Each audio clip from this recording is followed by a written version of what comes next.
सुना था तुम परम ज्ञानी हो बुद्ध। जान के आश्चर्य हुआ कि कांटा तुम्हें भी चुभता है। अब तो गली गली ये बात ना उठेगी कि तुम तो कोई पहुंचे हुए महात्मा हो। ये कांटे हमने बिछाए हैं। इस गांव में तुम्हारा स्वागत नहीं। हर दिन अनाज भिक्षा में मांग कर ले जाते हैं। चलो चलो, दूसरे गांव का रास्ता लो। मेरा आप लोगों से अनुरोध है कि मुझे अपने गांव में भिक्षाटन करने दें।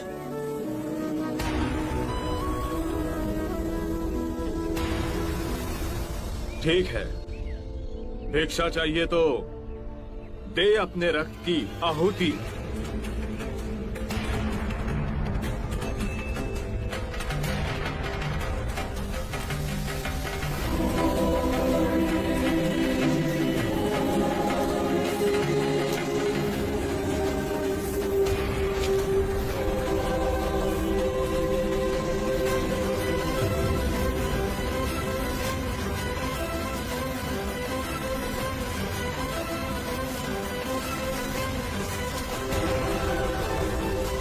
सुमित, रास्ता बुहारा तो इस गांव से तेरा दाना पानी उठ जाएगा।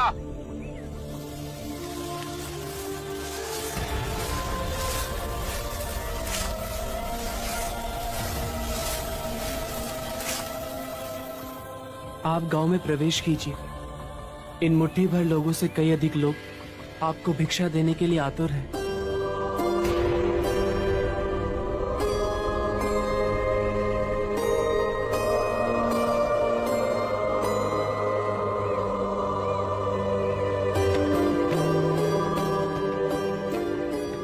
आप मुझे ना छूए।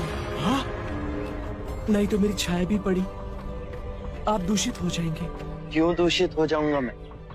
तुम भी हम सभी की तरह मनुष्य ही हो, और एक मनुष्य का स्पर्श दूसरे मनुष्य को कैसे दूषित कर सकता है? केवल लालच, घृणा, मोह, तृष्णा हम ही मनुष्य को दूषित करते हैं। और तुम जैसा मनुष्य जिसमें इतना प्यार भरा हो, वो केवल दूसरों को सुख ही दे सकता है, दुख नहीं। कैसे महात्मा हो तुम? तुम्हें तो जाति वर्ण का ज्ञान भी नहीं है। चोला पहने कोई सन्यासी नहीं होता। अरे पाखंडी हो तुम, पाखंडी। जो मानव से उसकी मानवता को छीनता है, पाखंडी वो होता है। यदि मुझे पाखंडी कहे आप सभी को संतोष मिलता है तो ये उचित है, परंतु इस मनुष्य में भी हमारी तरह प्राण बसे।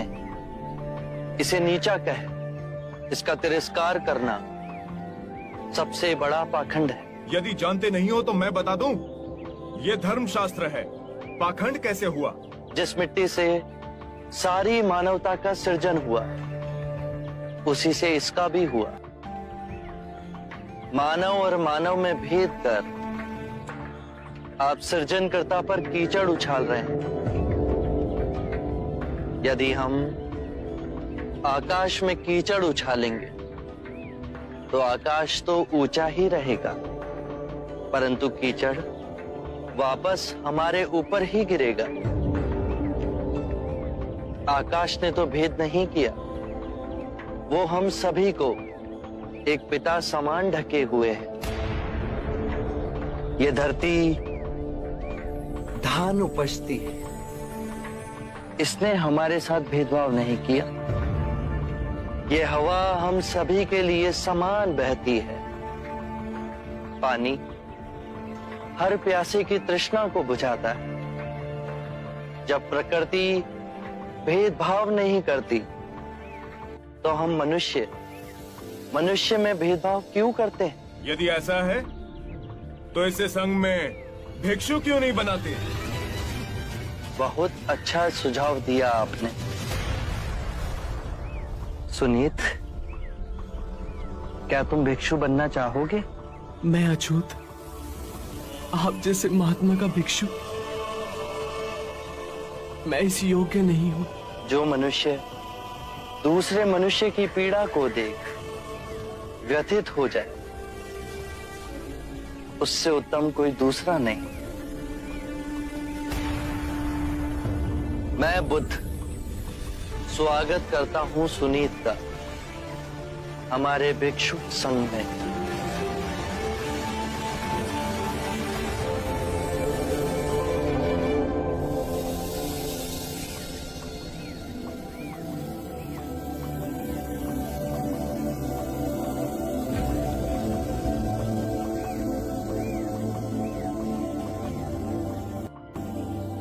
सारा जीवन किसी ने दया के 2 शब्द ना कहे मुझसे, और आज इतनी करुणा बरसी है।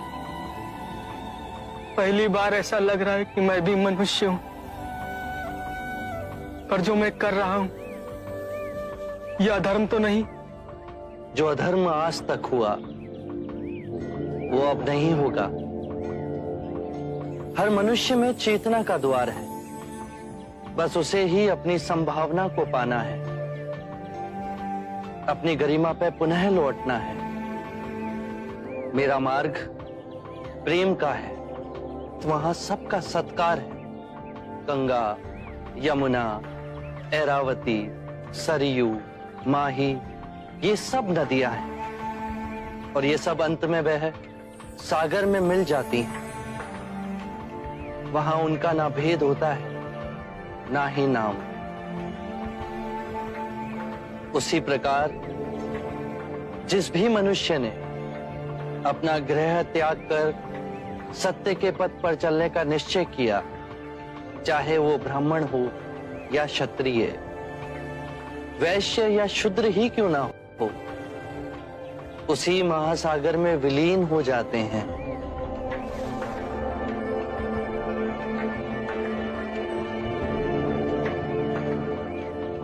हर मनुष्य के अश्रुओं में नमक होता है, उसके लहू का रंग लाल होता है। ये भेद मनुष्य ने मनुष्य को उत्प्रेरित करने के लिए बनाए। आज मैं इन भेदों को काटता हूं। आज सुनीत को दीक्षा देना क्रांतिकारी होगा। हम पर बहुत से संकट आएंगे, हमें और तिरस्कृत किया जाएगा, पर सत्य आने वाली आंधी के सामने अडिग रहेगा।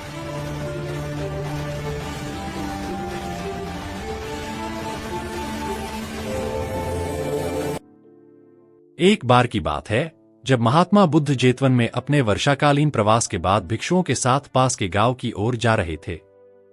उसी गांव में सुनीत नाम का एक अछूत व्यक्ति रहता था। उसका काम मंदिरों और नालियों की सफाई करना था। वह अपने जीवन को अभिशाप मानता था, क्योंकि समाज में उसे अपवित्र और अछूत समझा जाता था। उस दिन सुनीत ने दूर से महात्मा बुद्ध को आते देखा। वह उनके बारे में सुन चुका था कि बुद्ध राजकुमार हैं और उनके शिष्य उच्च वर्ण के लोग हैं। उसे लगा कि वह उनके मार्ग में आकर उन्हें अपवित्र कर देगा, इसलिए वह जल्दी से रास्ते से हटकर किनारे खड़ा हो गया और सिर झुका लिया। महात्मा बुद्ध ने उसे देखा और उसकी ओर बढ़े। सुनीत का हृदय डर और सम्मान से धड़कने लगा।